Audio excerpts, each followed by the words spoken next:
네, 역시 모이를 주니까 바로 먹네요.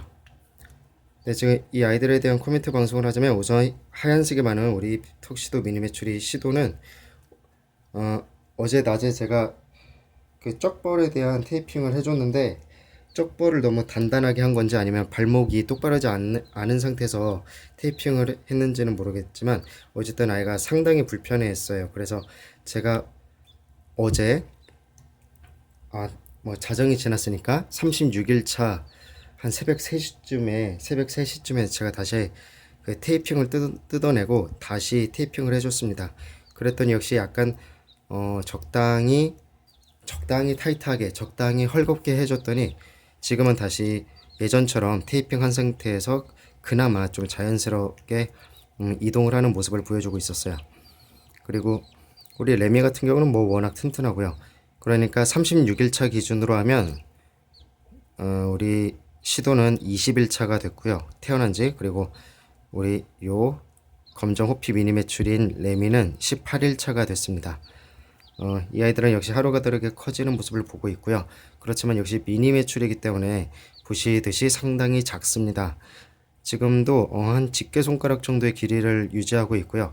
몸통 크기는 조금씩 커지긴 했는데 그래도 귀엽습니다. 몸통 크기의 굵기를 예로 들자면 그냥 손가락 한 두 마디, 손가락 한 두 개 정도의 그 두께를 자랑하고 있는 것 같아요. 첫째 하얀색 많은 시도가 11월 17일 날 태어났고 우리 둘째 레미가 11월 19일 날 태어나서 이틀 차인데 그래도 딱 보기에도 시도가 약간 더 덩치가 큰 모습을 보여주고 있습니다. 그런데 이거는 이틀의 차이도 있기도 하겠지만 아무래도 시도가 좀 발이 불편해서 움직임이 적은 게 더 살이 찌고 있는 이유가 아닌가 생각이 되네요.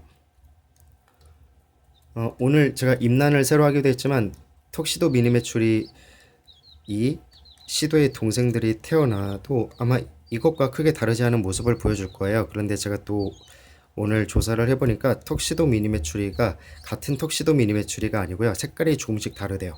그래서 새로 태어날 이 시도의 동생들은 아마 또 다른 매력을 보여줄 거라고 기대가 됩니다. 그리고 지금 이 둘의 그 성별은 아직 제가 몰라요. 암인지 순지. 이거는 제가 한 달쯤 태어난 지 한 30일 이상쯤 됐을 때 제가 고수분들께 여쭤볼 예정인데 또 성별이 어떻게 될지 모르겠지만 성별에 따라서 또 이 태어나는 동생들의 성별에 따라서 짝도 지어줄 수 있으면 지어주려고 합니다. 그리고 역시 이 아이들은 열심히 밥을 먹고 있네요. 제가 밥통을 그래도 꽤 채워줬거든요. 그런데 역시나 먹은 것보다 바닥에 흘린 게 더 많은 듯한 모습을 보여주고 있었고요.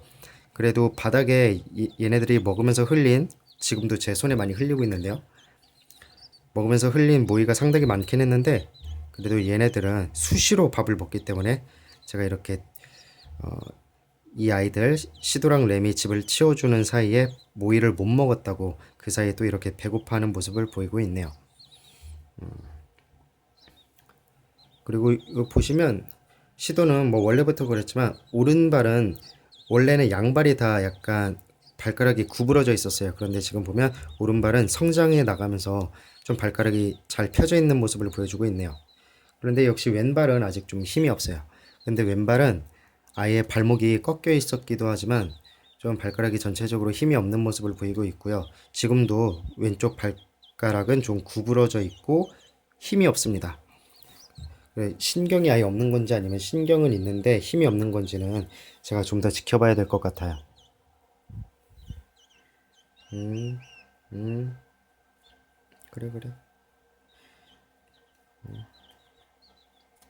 어이구, 지금 보시듯이 상당히 많이 튀겨요. 그리고 지금 튀기는 내용물을 보면 하얀 게 많이 보이는데 요 하얀 게 입자가 이 제가 주는 사료 중에 가장 입자가 곱습니다. 그래서 더 많이 튀는 것 같은데 사실 이 튀는 게 굳이 말씀드리면 제일 비싼 겁니다.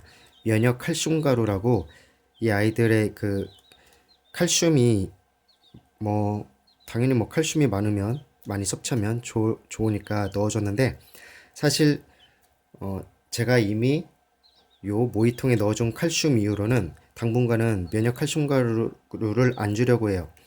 이것도 제가 그 조사를 해보니까 아이들이 너무 영양이 과다하면 갈색 설사를 한다고 하는데, 사실 제 아이들이 요 시드랑 레미가 갈색 설사를 자주 했습니다. 거의 매일 조금씩 했거든요.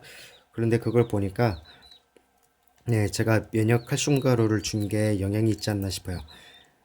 왜냐하면 제가 지금 초이 사료, 부화 직후부터 6주차까지 주는 초이 사료를 주고 있는데, 그 초이 사료에도 뭐 항생제, 칼슘, 비타민 등등 이 아이들이 오래오래 건강하게 살 수 살기 위해 필요한 영양분들이 가득 들어 있다고 해서 샀거든요. 그런데 제가 잘 모르고 좀 욕심에 면역 칼슘 가루를 너무 일찍 부어주는 것 같아요.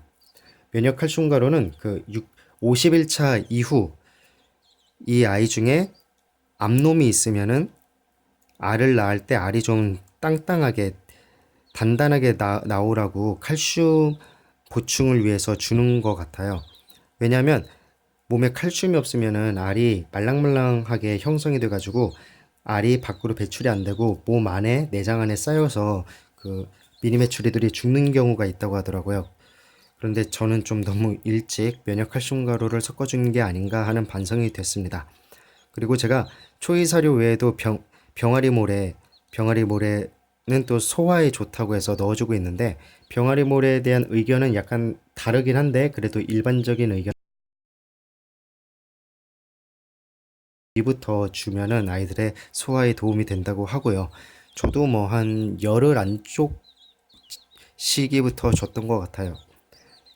그래서 병아리 모래는 초이 사료와 함께 앞으로도 계속 넣어줄 생각입니다. 이 아이들이 벌써 밥을 다 먹은 것 같네요. 예, 지금 열심히 또 세상 구경을 하고 있는데, 그래, 먹어, 그래. 근데 역시 레미는 먹으면서도 보면 예, 흘리는 게 훨씬 더 많습니다. 레미는 역시 튼튼해요. 음, 그래, 그래.